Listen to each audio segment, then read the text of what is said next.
La chaîne Faisons-nous peur a été démonétisée en novembre 2025. Même s'il peut vous arriver de voir des pubs sur les vidéos, aucun revenu publicitaire n'est généré. N'ayez pas peur de soutenir la chaîne à travers des donations ponctuelles, mensuelles ou des achats de très longues narrations sur le site Buy Me a Coffee. Votre soutien est essentiel pour l'avenir de la chaîne. Affreusement vôtre, la ruse.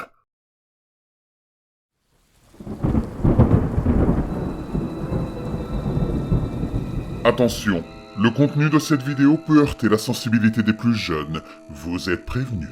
N'ayez pas peur de laisser un pouce bleu, d'activer les notifications et de vous abonner si ce n'est pas déjà fait. Ma mère a laissé à ma sœur une liste de règles pour assurer ma sécurité. Depuis que je suis enfant, ma plus grande peur a toujours été d'entendre la sirène d'une ambulance sans me rendre compte qu'elle était là pour moi. J'avais peur de mourir sans le savoir. J'avais peur d'être, d'une manière ou d'une autre, sorti de mon corps sans me rendre compte qu'il était gravement blessé. Cette idée me terrifiait encore plus que la douleur atroce qui m'aurait au moins permis de comprendre ce qui m'arrivait. Je ne fais pas partie de ces gens qui adorent être en vie. Mon existence est tout au plus tiède. Je n'ai pas pu me payer des études, mon travail est ennuyeux, et à 26 ans, je vis encore avec ma sœur. Mais je préfère m'accrocher à ça plutôt que d'être projeté dans le grand inconnu. Je viens d'une famille de travailleurs acharnés. Pour joindre les deux bouts, maman et papa se tuaient à la tâche. Papa cumulait 2 emplois, et le week-end, maman emmenait ma sœur Cybèle et moi vendre des sucreries faites maison dans le parc. Nous n'avions jamais de dépenses inutiles. Nos vêtements venaient de nos cousins ou de dons, sauf nos tenues d'anniversaire. Nos livres étaient presque toujours empruntés à la bibliothèque municipale. Les meubles venaient de vide-greniers. Et j'ai probablement passé plus de temps dans les friperies que chez ma grand-mère. Nous n'avions jamais de dépenses superflues, sauf une, de l'encens. En plus, ça ne sentait même pas bon, et je me souviens avoir pensé que c'était incroyablement cher. Maman ne m'a jamais expliqué pourquoi elle en achetait, mais papa, lui, semblait totalement indifférent à ce gaspillage d'argent. Elle en allumait tous les jours, religieusement. Quand j'ai eu 20 ans, maman et papa ont quitté notre appartement de 2 pièces en ville pour aller s'occuper de ma grand-mère. J'étais ravi d'avoir enfin un peu d'intimité, ma propre chambre. Cybèle, de 2 ans mon aînée, a hérité de la chambre légèrement plus grande, celle de nos parents. Avant de partir, maman nous a évidemment fait un long sermon, répétant encore et encore chaque consigne qu'elle jugeait essentielle. Fermer la porte à clé chaque soir, ne pas inviter d'hommes inconnus, laver le blanc séparément. Bref, le discours habituel. Puis elle a parlé à voix basse avec Cybèle. Ce n'est que des mois plus tard que j'ai découvert les notes de ma sœur concernant ses instructions secrètes. Certaines me concernaient directement, d'autres n'avaient absolument aucun sens. Voici les règles spéciales de maman. Toujours avoir de l'encens de verveine fait à la main à la maison, et en allumer tous les jours. 1 par jour suffit en général, sauf si quelque chose d'étrange commence à se produire. On le saura. Toutes les portes et fenêtres doivent être fermées avant la nuit. C'est à nous de vérifier 3 fois. Au moins 1 fois par semaine, pendant que Nicolas dort, fait l'incantation que je t'ai apprise il y a des années. Pour cette raison, vous ne devez jamais être séparés plus d'1 semaine, sauf bien sûr s'il est avec moi. Les piscines et la mer lui sont toujours interdites. N'essaie pas de l'aider à surmonter cette peur. Il en va de même pour le fait de lui raser la tête. Ton frère ne doit jamais voir son propre cuir chevelu. Si ton frère entretient un jour une relation sérieuse et prévoit de vivre avec cette personne, tu devras lui transmettre ses instructions. À l'époque, je pensais que ce n'était qu'un ramassis de conneries superstitieuses, et comme j'aime ma mère, je ne dirai pas du mal d'elle, mais elle était un peu folle. Depuis, presque 6 ans ont passé. Cybèle allume l'encens tous les jours, et je n'ai pas d'argent pour voyager, donc je ne suis jamais assez loin d'elle plus d'1 semaine. J'ai toujours peur des étendues d'eau, et je n'ai aucune intention de me raser la tête. Donc, jusque-là, tout allait bien. Et je n'ai pas repensé à cette liste de règles pendant longtemps. Jusqu'à récemment, quand ma fiancée a mis fin à notre relation sans aucune explication. Alors, j'ai confronté ma sœur. « Qu'est-ce que tu as bien pu dire à Émilie pour qu'elle me quitte ?» ai-je demandé hors de moi. J'aimais vraiment cette femme.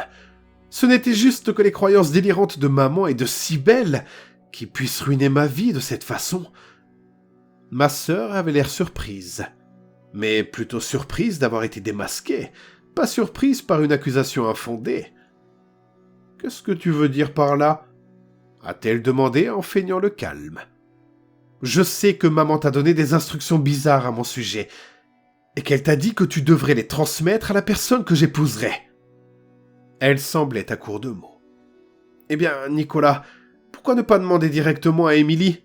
Je suis sûr qu'elle pourra te dire que je n'ai rien fait de mal. » Son choix délibéré de mots, et le fait qu'elle savait qu'Émilie ne voulait certainement plus me voir, m'ont profondément blessé. J'étais rempli de haine. Très bien. On va voir ce qui se passe quand les règles débiles sont enfreintes. Ai-je hurlé avant de m'enfermer dans ma chambre. Puis, je suis parti pendant qu'elle était au travail. J'ai l'impression que notre dispute remonte à des semaines, mais en réalité c'était le 8 novembre. J'ai pris un bus et décidé de passer quelques jours chez une amie dans une ville voisine, loin de ma sœur. Une fois que j'aurais prouvé qu'elle et maman étaient ridicules, elle s'excuserait et, je l'espérais, réparerait les dégâts causés avec ma relation avec Émilie. Bien sûr, Cybèle et mes parents n'arrêtaient pas d'appeler et d'envoyer des messages, alors j'ai fini par éteindre mon téléphone. Je n'ai dit à personne où j'étais. Je voulais la paix. Je voulais prouver que les superstitions étaient stupides. Les 3 premiers jours loin de chez moi, je me suis senti terriblement mal. Mais j'ai mis ça sur le compte de la fatigue, mon travail épuisant, la rupture avec ma fiancée, ma première dispute de toute ma vie avec ma sœur.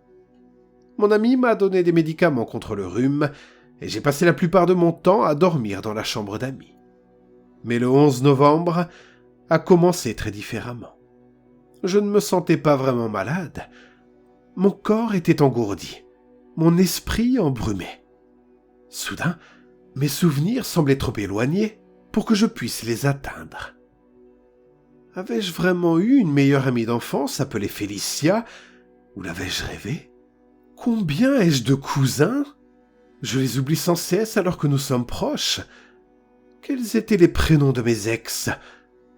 Je n'ai pas eu tant de relations et ce n'est pas le genre de choses qu'on oublie. Et la piscine ? Tout revient à cette image. Moi tout petit, me cognant la tête contre le rebord d'une piscine. Je ne me souvenais de rien de tout ça avant. Est-ce que je rêve ? Je ressens une angoisse profonde et j'entends des sirènes lointaines. Je me réveille ensuite et j'essaie de lire les mots sur l'écran de mon ordinateur, mais ils se transforment en symboles incompréhensibles. Je me réveille encore, j'écris cette histoire, mais personne ne la lit. Personne ne me voit, personne ne répond, personne ne s'en soucie. Je me réveille et le lendemain, c'est encore le 11 novembre. Mais je ne sais même plus si c'est ce 11 novembre, parce que je vois sans cesse un petit garçon dans une piscine. Il saigne, il me ressemble. Une fille un peu plus âgée est avec lui, tenant sa tête déformée, brisée. Mes parents sont là, ils sont jeunes, et je sais sans comprendre comment que cette immense maison avec une piscine est la leur, même si ça n'a aucun sens puisqu'ils travaillent tous les deux 70 heures par semaine pour se payer un petit appartement. Ils pleurent, ils hurlent qu'ils donneraient tout ce qu'ils possèdent en échange du retour de leur enfant. Je me réveille encore, j'écris à nouveau, j'essaie de relire et les mots n'ont plus aucun sens. Suis-je réveillé ? L'ai-je déjà été ? Ai-je réellement été conscient à un quelconque moment au cours des 26 dernières années ? Je suis coincé dans cette boucle depuis plus de 30 fois maintenant. À chaque fois, j'écris pratiquement le même message, mais il n'arrive jamais à destination. Chaque jour, je pense à m'excuser auprès de ma sœur, et j'ai désespérément envie de lui dire que je suis là pour qu'elle puisse appliquer ces putains de règles. Mais mes messages ne s'envoient pas. La maison de mon ami est vide, les rues sont désertes. Il n'y a ni bus, ni voiture, seulement des maisons silencieuses, trop silencieuses. J'ai peur, mais j'essaie encore. J'ai le sentiment que cette fois-ci, quelqu'un lira ce message.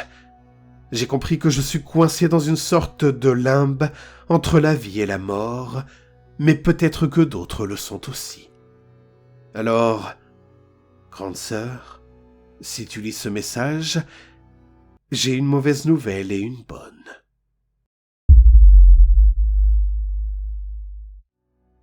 Dans cette creepypasta, on comprend que le narrateur est déjà mort depuis l'enfance. Le twist central, c'est que Nicolas est mort quand il était enfant, lors de l'accident à la piscine. Le petit garçon qu'il voit sans cesse dans la piscine, qui saigne et qui lui ressemble, c'est bien sûr lui. La fille un peu plus âgée qui le tient, c'est Cybèle, sa sœur. Les parents qui hurlent et promettent de tout donner pour revoir leur enfant montrent le moment du drame. Son obsession depuis toujours pour mourir sans le savoir n'est pas une peur abstraite, c'est exactement ce qui lui est arrivé. Il est mort, mais il a continué à exister sans avoir conscience. Quant aux règles de la mère, elles n'ont rien de superstitieux. Elles servent à le maintenir attaché au monde des vivants sous une forme artificielle. L'encens ancre son esprit, empêche qu'il se dissipe ou qu'il attire autre chose. Ne jamais être séparé trop longtemps de sa sœur est tout simplement dû au fait que Cybèle est le lien principal qui le rattache à la réalité. L'incantation pendant son sommeil maintient l'illusion de la vie. L'interdiction de l'eau est due au fait que l'eau est le déclencheur de la mémoire de sa mort. Ne pas se raser la tête ou voir son cuir chevelu pour éviter toute prise de conscience physique de son corps réel. Rappelez-vous, sa tête a été déformée à cause d'un choc. Et enfin, transmettre les règles à sa compagne est tout simplement pour que le rituel continue même s'il quitte le foyer. En résumé, les règles servent à garder Nicolas en vie, mais en tant que fantôme inconscient, prisonnier d'une routine humaine. Alors pourquoi tout s'effondre quand Nicolas part ? Parce que les règles ne sont plus appliquées, l'encens n'est plus allumé, l'incantation cesse et le lien est rompu avec Cybèle. Résultat, sa mémoire commence à se fissurer, le temps se bloque et devient la boucle du 11 novembre, le monde devient vide, les gens disparaissent et les messages ne peuvent plus être envoyés. Il ne tombe pas malade, il se désagrège.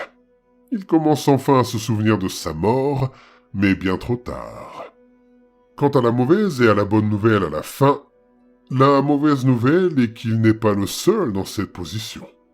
Et il comprend que d'autres personnes vivent peut-être comme lui, des gens qui sont morts depuis longtemps, des gens qui sont convaincus d'être vivants, coincés dans un faux quotidien, maintenus par les règles des habitudes ou des proches.